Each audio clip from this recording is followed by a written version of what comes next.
Iran যুদ্ধ শেষ, Trump প্রশাসন।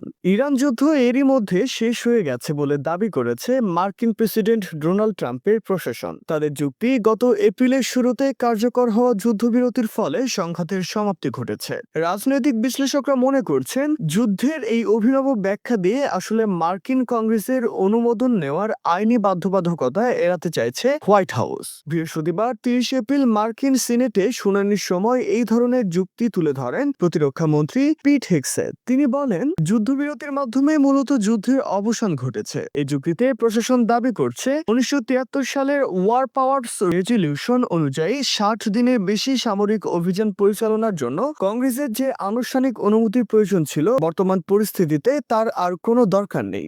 নাম প্রকাশ না করার শর্তে প্রশাসনের এক ঊর্ধ্বতন কর্মকর্তা বলেন, আইনের ভাষায় বলতে গেলে গত 28 ফেব্রুয়ারি যে শত্রুতা শুরু হয়েছিল তার অবসান ঘটেছে। তিনি আরো জানান, 7 এপ্রিল থেকে শুরু হওয়া 2 সপ্তাহের যুদ্ধবিরতির পর থেকে মার্কিন বাহিনী ও ইরানের মধ্যে আর কোনো পাল্টাপাল্টি গুলিবর্ষণের ঘটনা ঘটেনি।